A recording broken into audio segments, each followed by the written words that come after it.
사이다 무비튼. 내 이름은 정직한, 아내 부정혜와 결혼해서 살고 있는 평범한 회사원이다.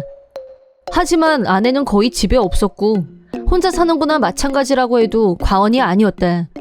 일반 상식 관점에서 보자면 왜 이혼을 안 하냐는 말이 나올 법도 하지만 우리 부부는 서로 사랑해서 결혼한 사이가 아니었기 때문에 어쩔 수 없는 부분이 있었다. 아내와의 결혼은 아버지가 경영하는 회사의 적자를 해결하기 위한 수단으로 결정된 일이었다. 썸 타고 커플이 되고 사랑을 키우는 과정이 모두 생략된 채 준비된 대본에 따른 결과물이었다. 장인이 경영하는 회사는 아버지가 경영하는 건설회사의 원청이었다. 장인이 아버지에게 일을 줄 테니 38살의 자기 딸을 며느리로 데리고 가라고 한 게 내 결혼의 이유였다.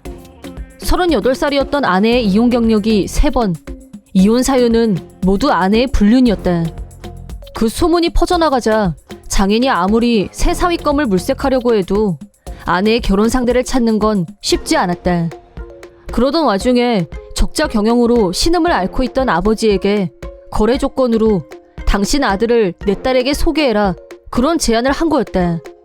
처음에 아버지는 나를 생각해서 장인의 제안을 거절했다.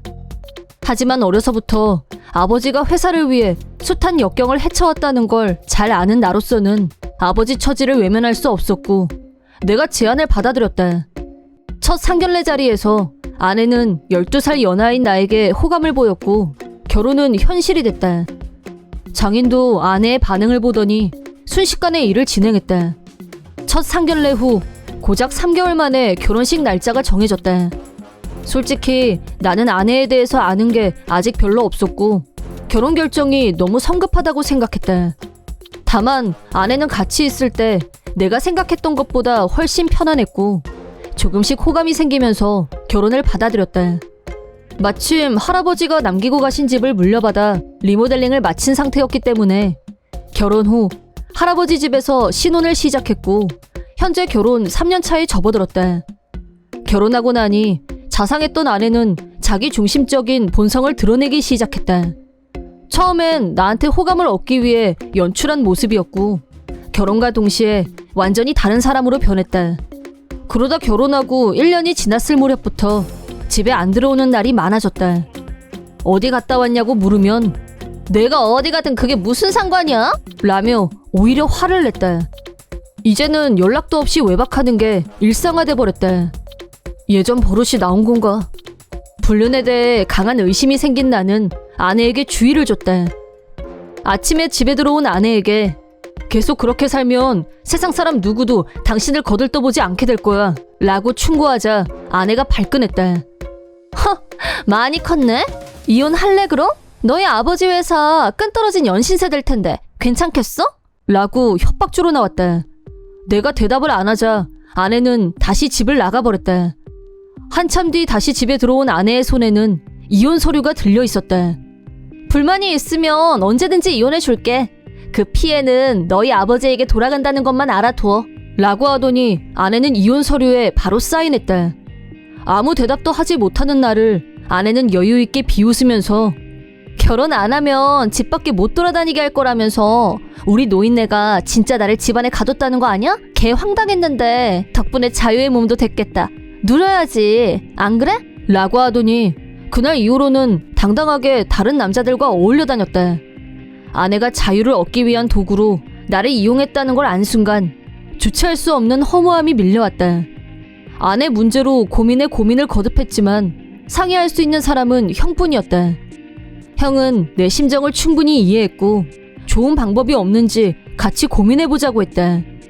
하지만 근본적으로 아버지 회사가 장인 회사의 하청을 맡고 있는 한 다른 선택이 없다는 걸 너무 잘 알고 있었다. 형이 내 편을 들어주려고 한 것만으로도 위안이 됐고 가끔 신세 한탄이나 들어달라고 부탁했다. 어느 날 퇴근하고 집에 들어가려는데 아내가 어떤 남자와 집안에서 나오는 것과 마주쳤다. 아내는 나를 보더니 허! 타이밍 최악이네 라고 했고 불륜남은 아무 말 없이 도망치듯 빠져나갔다. 불륜남이 그냥 가버린 게 섭섭했는지 아내는 나한테 온갖 짜증을 다 부렸다. 야, 넌 지금 들어오면 어쩌자는 거야? 그리고 이런 상황에서는 나랑 상관없는 척 연기를 했어야지. 라고 하길래 내 집에서 내가 왜 그런 연기까지 해야 돼? 라고 화가 나서 따지자 아내는 어머, 너 지금 대들었니? 화났다 이거야? 그럼 이혼해. 아빠한테 전화해서 너희 아버지 회사랑 거래 중지하라고 할 거니까. 라고 하더니 바로 핸드폰을 꺼내서 장인한테 전화를 걸려고 했다. 내가 필사적으로 그것만은 막으려고 하자 나를 비웃으며 진짜 불쌍한 인생이다. 너 이혼당하고 싶지 않으면 앞으로 조심해. 라고 하더니 어디 간다는 말도 없이 나가버렸다. 이건 정말 아니라고 생각한 나는 형한테 심각하게 상의했다. 그러자 형이 너한테 좋은 소식이 있으니까 지금 당장 집으로 와. 라고 했다. 어떤 얘기인진 전혀 몰랐지만 무작정 형한테 달려갔다. 집안에는 형수님 아버님이 와 계셨다. 형수 아버님은 종합건설 대기업의 창업자이자 사장님이셨는데 장차 형을 차기 사장으로 임명하겠다고 하셨다는 거였다. 현재 형은 그 회사의 평사원으로 근무 중이었다. 차기 사장으로 임명된 것을 계기로 큰맘 먹고 아버지 회사 문제와 내 문제를 사돈어른께 말씀드린 모양이었다. 사정을 들은 사돈어른은 내 처지를 딱하게 생각하셨고 그런 일이 있으면 더 빨리 말했어야지 라고 하면서 내가 이혼할 수 있도록 도울 수 있는 일은 돕겠다고 하셨다. 한편 사돈어른 말씀으로는 장인 회사는 동종업계에서 평판이 아주 나쁘다면서 최근에는 경영 상태가 상당히 악화된 것으로 알고 있다고 하셨다. 자네 동생 일은 자네가 나서서 돕도록 해. 나는 뒤에서 도울 테니까. 라며 사돈어른이 형의 어깨를 두드렸다. 형은 자기 사장으로서 첫 번째 임무라고 생각하고 제대로 해결하겠습니다. 라고 하더니 나를 보며 활짝 웃어 보였다. 며칠 후 형한테서 연락이 왔다. 준비가 다 됐으니까 너는 가서 이혼 서류 접수하고 와. 라는 메시지를 보고 아내가 겁을 주기 위해 사인해놓은 이혼 서류를 들고 구청으로 이혼 서류를 제출하고 집으로 들어오자 남자가 운전하는 차에서 아내가 내렸다. 차에서 내리면서 남자와 키스를 나누고 남자의 차가 사라질 때까지 열심히 손을 흔드는 아내.